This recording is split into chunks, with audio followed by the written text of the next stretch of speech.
Everybody asking how we doing, say we good. Don't need no one to tell me how to live just like they would. It ain't their business, but they in it, I don't know why. Revolved around my life after I found another. Oke anak-anak, langsung saja kita masuk ke materi pembelajaran, yaitu organ reproduksi wanita. Di sini Ibu ada media pembelajaran, yaitu media pembelajaran organ reproduksi wanita. Langsung saja kita mulai. Jadi organ reproduksi wanita itu dimulai dari vagina. Vagina yaitu saluran berotot yang menghubungkan vulva dengan uterus atau dengan rahim. Lalu vagina berfungsi sebagai jalan lahirnya janin. Selanjutnya ada yang namanya cervix. Cervix atau dengan nama lain mulut rahim atau lek rahim, yaitu tempat atau berfungsi sebagai menghasilkan lendir cervix yang konsentrasinya akan berubah pada saat siklus menstruasi. Selanjutnya ada yang namanya endometrium.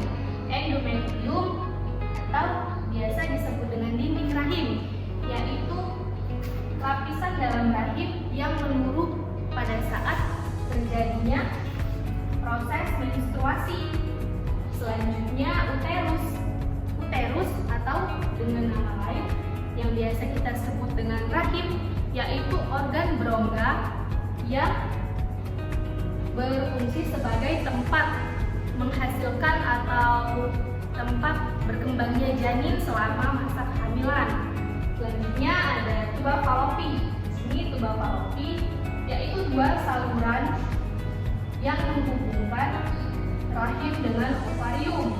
Di sini tuba falopi berfungsi sebagai tempat terjadinya bertemunya sel telur dan sel sperma. Lalu ada yang namanya ovarium.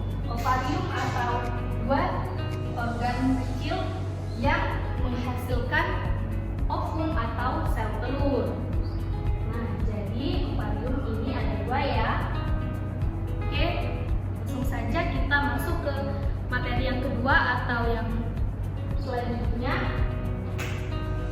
yaitu adalah proses fertilisasi atau proses bagaimana sih kalian bisa tumbuh dari ovum lalu bisa sebesar ini ya.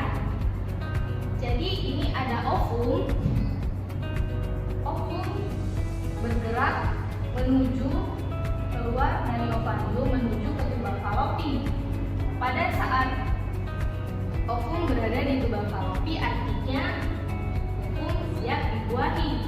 Selanjutnya sel sperma masuk menuju ke tuba falopi dan bersatu dengan sel telur. Bersatunya sel telur dan sel sperma disebut dengan proses fertilisasi atau pembuahan. Lalu ovum bergerak dan berkembang menjadi zigot, menjadi embrio, zigot, lalu menuju ke uterus atau ke rahim. Di rahim berkembang menjadi janin selama 9 bulan 10 hari, dan selama 9 bulan 10 hari seorang ibu atau wanita akan melahirkan seorang bayi. Oke, sampai di sini anak-anak ada yang belum paham? Sepertinya sudah paham ya.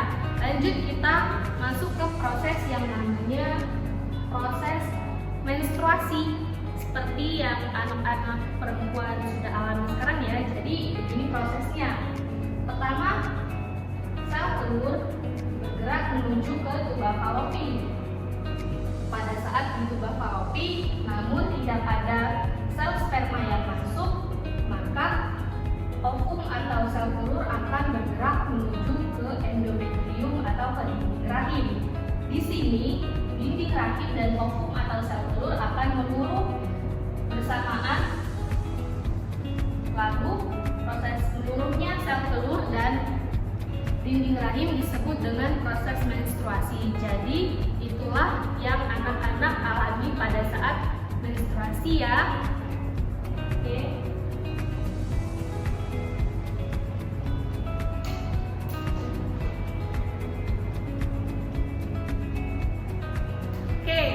penyampaian Ibu tadi, apakah ada anak-anak yang bisa menyimpulkan pembelajaran kita pada hari ini?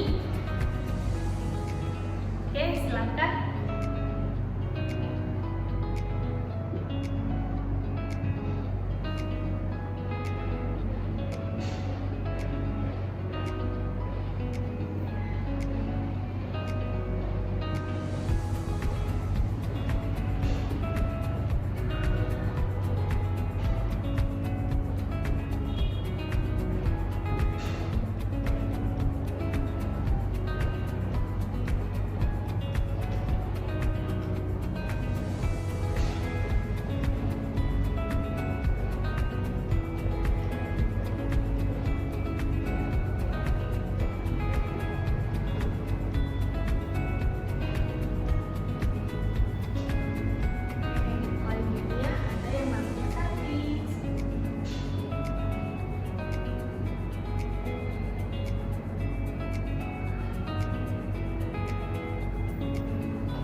endometrium atau biasa disebut dengan dinding rahim, yaitu berada di bagian lapisan dalam rahim yang menurut pada saat menstruasi.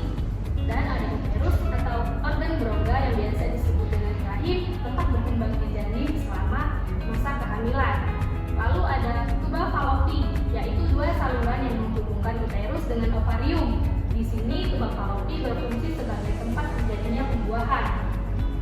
Selanjutnya yang terakhir ada ovarium, yaitu dua organ kecil yang menghasilkan ovum. Lanjut kita masuk ke kesimpulan yang kedua, tadi ada proses fertilisasi ya.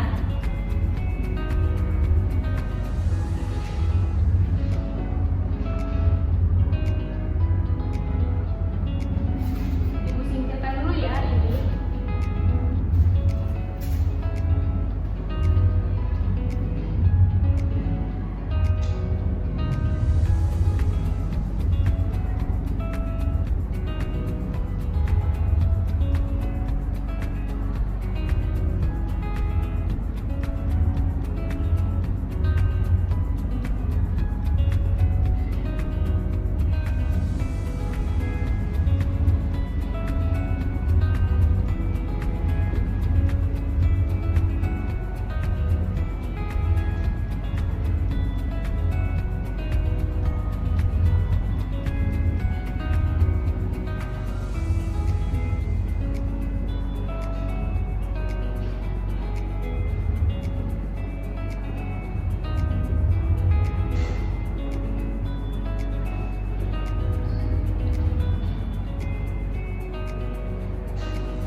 menjawab kesimpulan, ucapkan terima kasih. Kita kasih aplaus dulu yuk untuk Kak. Oke, Ibu akhiri untuk pembelajaran kita pada siang hari ini. Assalamualaikum warahmatullahi wabarakatuh. Everybody asking how we doing, say we good. Don't need no one to tell me how to live just